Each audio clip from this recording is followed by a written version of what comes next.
Let's read the first one, the big one. It's Theia, the Primal being, a level 11 rock dark monster. As you can see, this is a Nibiru card. Hell yeah, we're getting Nibiru support. So it works very similarly. Main phase, quick effect, tribute monsters whose total levels equal 11 or more. Special this card from your hand if you control a monster, destroy a monster on the field with the highest attack. Okay, so let's break this down. Okay, let's read the whole thing first, actually. You can only use this once per turn. Neither player can normal or special more than 4 times per turn while this is face up. Okay, so let's clear up a misunderstanding here. So Nibiru is a card that is worded kind of similarly, but also very differently. Tribute as many face-up monsters on the field as possible, and if you do, special this card from your hand. Theia says tribute monsters whose total levels equal a level or more, but it doesn't say anywhere on the field.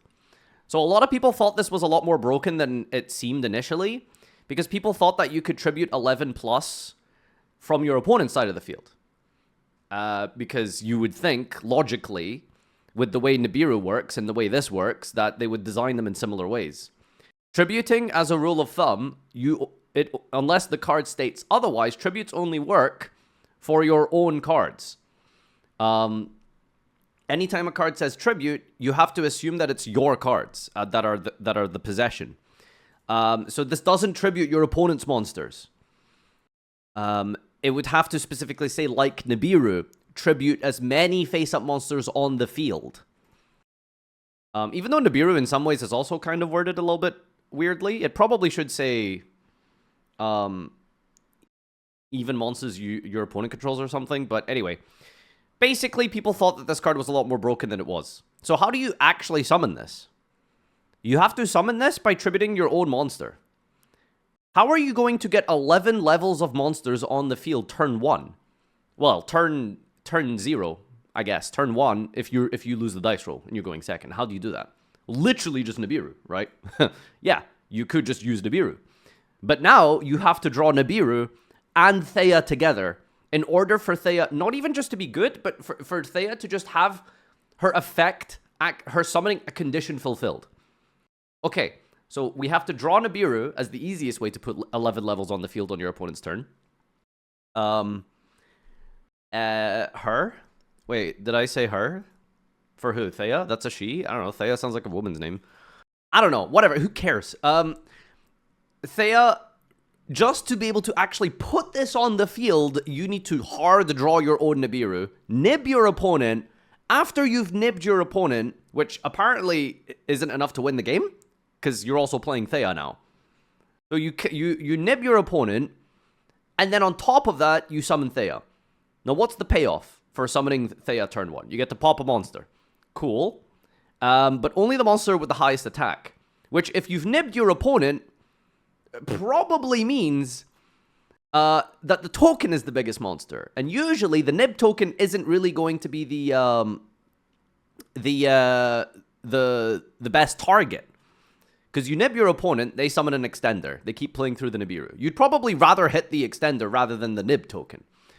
It could be useful, potentially, but usually tokens aren't very useful. You can't really do anything with it. And Mastado Verte needs effect monsters. SP Little Knight needs effect monsters. So hitting a token doesn't really do anything unless, I don't know, only play Link Spider.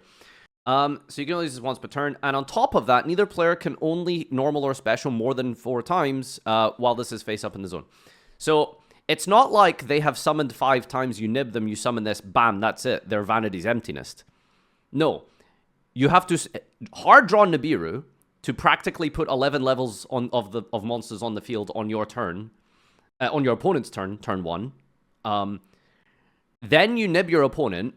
Now Theia hits the field. They still get 4 more summons. It doesn't work retrospectively.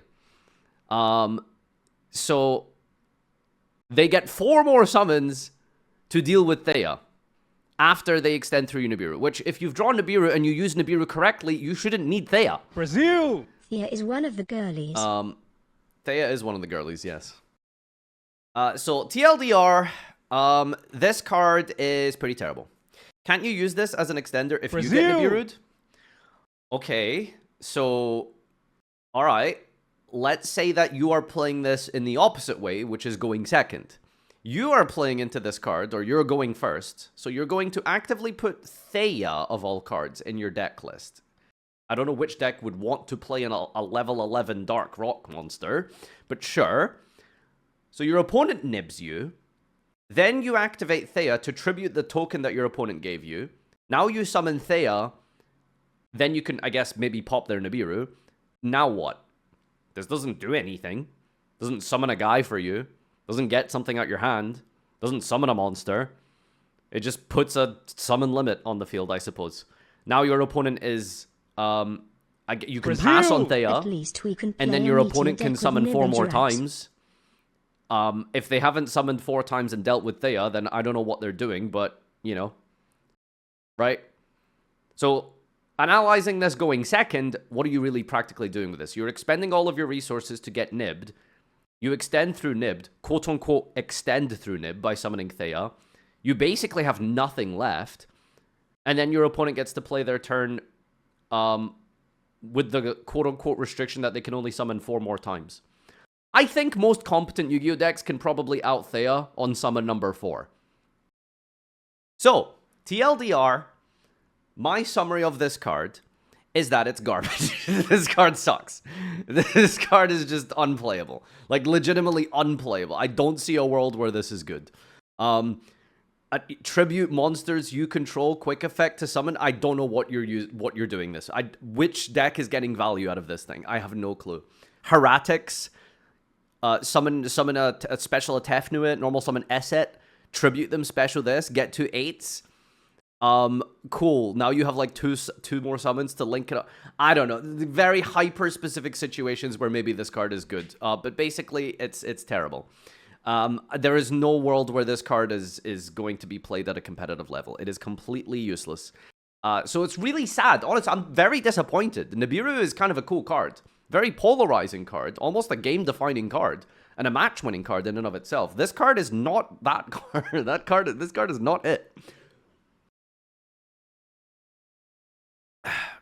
Maybe if you're playing Tearlament and you summon a Kashtira and a Havness, and then you also... That's not even enough. That's level 10. Jesus Christ, this is awful. So you have to summon Havness, Kashtira, and then also mill, like, I don't know, a Rhino, or like make a Kaleido, or Kick Kalos on your opponent's turn. Then you can nib, and then you get 5 mills, and then you can summon Theia, and then put your opponent locked into more summons. Okay, yeah, let's move on. Dog shit. Absolute garbage. It's sad. It's really sad. I would have loved for this card to have been good. Alright, next up, Heavy Poly. Fusion a fusion from the extra by using 3 or more monsters from your hand or field as material. So just straight up, just a vanilla polymerization. Hand or field. Yeah, just a vanilla polymerization. You can also banish monsters from your extra deck as material, up to the number of monsters your opponent controls, but you lose life equal to the attack banished this way. So, if you're I mean, very clearly this card is not designed for going first. You wouldn't really want to do that. But, it's a little cool. I think this has potential. It's a very niche and specific deck that would want this.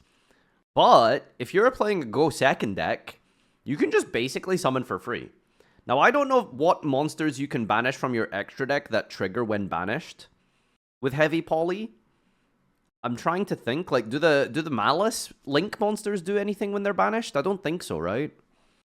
So anyway, you basically just get to, like, summon a free monster with this card. Summon a Blue Eyes Tyrant Dragon or something, like... It's one of those, like, database cards, which I'm sure if you look hard enough, you can probably find, like, an absurd monster to summon with this thing. So, as a blind second, go second thing, this could be good. Tip section. Oh, wow. Fusion monster can be fusion using 3 or more materials. Alba Lenitus, the Abyss Dragon. Ancient Gear Megaton Golem. Honestly, Ancient Gear might play this card, yeah. Some Chimera cards, Cyber End Dragon, Dez Frog, let's go. Okay. There's actually not that many monsters in the game. Man-Eating Black Shark. Master Diamond. Fright cards. Fright cards are probably very good going second, you know. Worst case scenario, if you draw this going first, it is just Poly. Yeah, so anyway, basically, I think this card could be good. I just don't think it's going to be incredible. Or if it is going to be incredible, it'll be in a really niche deck that I don't think is a meta deck in the first place. So it has potential. Much better than Theia, anyway. Theia just sucks, man. Theia is so disappointing. Here's an interesting card. This is just a generic 6 synchro. Target a face-up monster your opponent controls. Switch control of that monster in this card. If this synchro summon card is sent to the grave, target a face-up monster on each field. Switch control of those monsters. So yeah, you can summon this and then steal an opponent's monster. It targets, which is a little bit weird. Normally, you would want to maybe use this against things that have a little bit more protection, untargetable cards, stuff like that. I don't really see a practical application for this, to be honest with you. Giving your opponent a level 6 Dark Psychic, like, I don't know, in this day and age, it's just generic link material you're giving your opponent. And then if you get rid of the Mind Castlin, let's say you go second, you summon this, you steal a card, you attack over it. What does it really do? It lets you switch control again? Which level 6 synchro deck is doing that?